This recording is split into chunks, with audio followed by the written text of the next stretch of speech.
Chaque enfant qu'on enseigne est un homme qu'on gagne. Le poète français Victor Hugo l'a bien dit. La coalition béninoise des organisations pour l'éducation pour tous, CBO-EPT, l'a bien compris et veut à tout prix faire de l'éducation au Bénin un secteur qui, à perpétuité, va briller par sa prestance. Dans cette optique, la coalition a choisi ce jeudi 20 décembre 2018, jour du vote de la loi de finances exercice 2019, pour rencontrer les parlementaires. Pourquoi cette rencontre et pourquoi doit-elle avoir lieu le jour du vote du budget général de l'État pour l'an 2019? Voici les réponses avec Hervé Quinra, coordonnateur de la coalition béninoise des organisations pour l'éducation pour tous, CBO-EPT en abrégé. Dans le cadre du vote du budget général de l'État, exercice 2019, et au regard des préoccupations nationales relatives au secteur de l'éducation, nous avons entrepris un certain nombre de démarches en direction des députés, individuellement et collectivement. Cela nous a conduit à rencontrer également les députés de la commission de l'éducation, des affaires sociales et culturelles, histoire de partager avec ces derniers nos préoccupations en matière de développement du secteur de l'éducation. Comme vous le savez, les défis et enjeux du système éducatif sont énormes et surtout que le plan sectoriel de l'éducation post-2015 qui a été adopté en Conseil des ministres en juin dernier va entrer dans sa phase la plus opérationnelle à partir de 2019. Nous sommes en train de veiller au grain pour que le plan d'action qui a été décliné pour l'année 2019 soit effectivement pris en compte dans le budget général de l'État exercice 2019. Comme aujourd'hui c'est le jour du vote du budget, nous avons initié une rencontre avec certains députés, notamment ceux de la commission de l'éducation, pour quand même leur donner un certain nombre d'informations sur ce budget, histoire de modifier un peu le budget du sous-secteur de l'alphabétisation qui est toujours en baisse. Le secteur de l'éducation depuis 2009 est un parent pauvre de tout le système éducatif.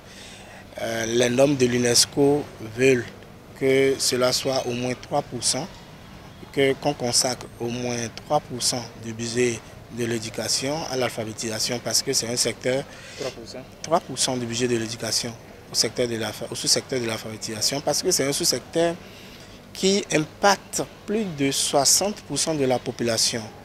Parce que comme vous le savez, plus de 60% de la population béninoise sont analphabètes et l'augmentation des ressources au niveau de ce sous-secteur est une reconnaissance des droits de ces personnes analphabètes à bénéficier d'une éducation tout au long de la vie.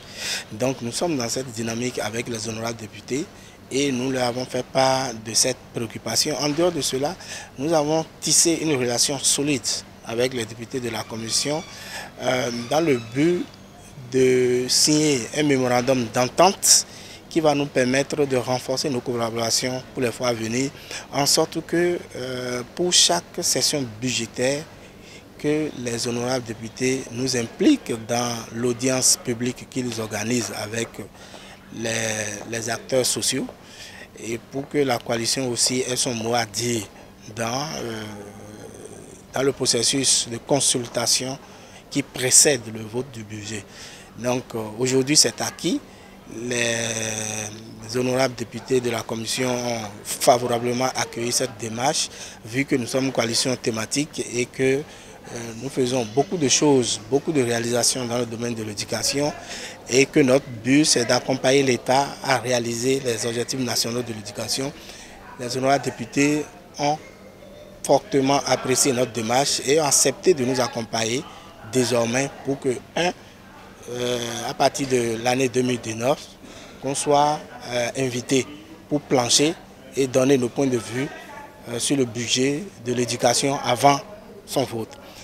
Autre chose, le mémorandum d'entente, ils ont accepté de le traiter et de nous donner une suite d'ici peu pour qu'on renforce la collaboration avec ces derniers et pour les avoir à nos côtés dans nos actions de plaidoyer. La CBO-EPT, avec le projet intitulé Fonds de la société civile pour l'éducation, financé par le Partenariat mondial pour l'éducation avec l'appui de la campagne mondiale pour l'éducation, Oxfam in Ghana et ANCEFA, a associé le Parlement des jeunes à l'initiative. Nous sommes ici aujourd'hui pour un plaidoyer à l'endroit des honorables députés, membres de la commission de l'éducation, pour la prise en compte des défis et enjeux du système éducatif béninois. Et en effet, ce plaidoyer s'inscrit dans le cadre de l'amélioration du système éducatif béninois qui est très défaillant à plusieurs égards. Et nous constatons par exemple que quand les étudiants sortent de l'université, ils n'arrivent pas à trouver d'emploi. Il y a une adéquation entre emploi et la formation.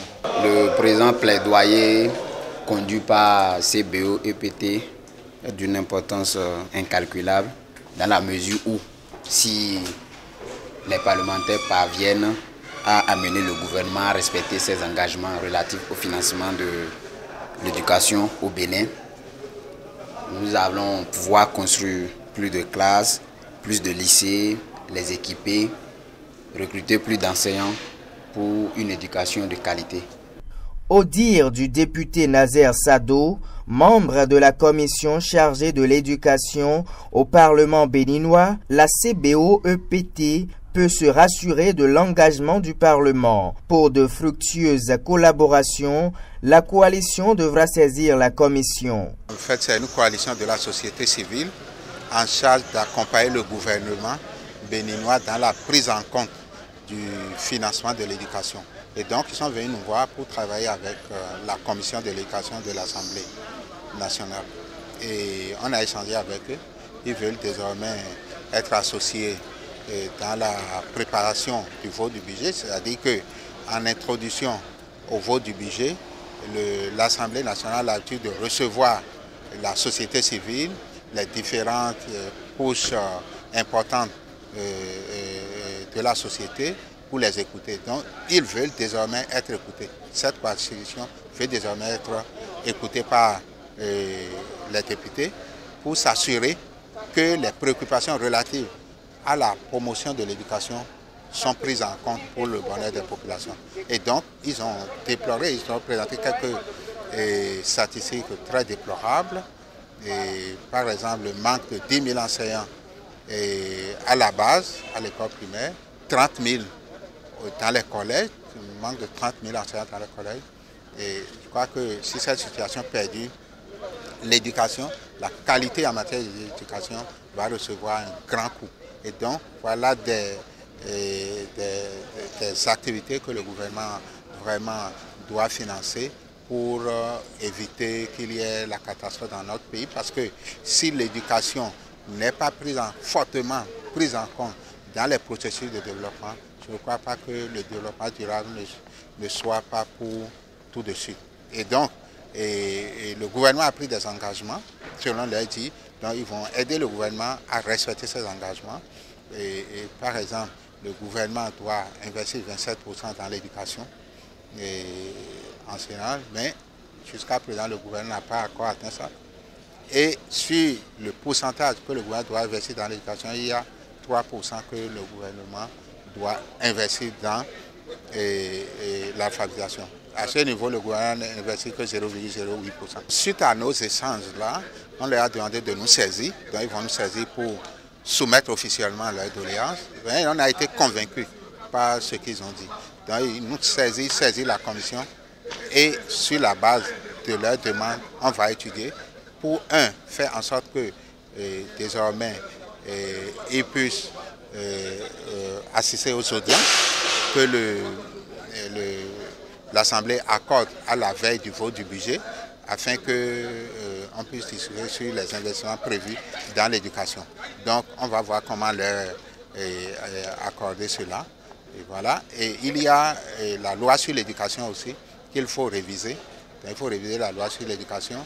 Ce mémorandum, il faut l'étudier ensemble. Ils vont nous faire des propositions. On va étudier ensemble pour réviser cette loi-là également. Vive le mariage CBO-EPT Assemblée nationale et que les fruits portent la promesse des fleurs.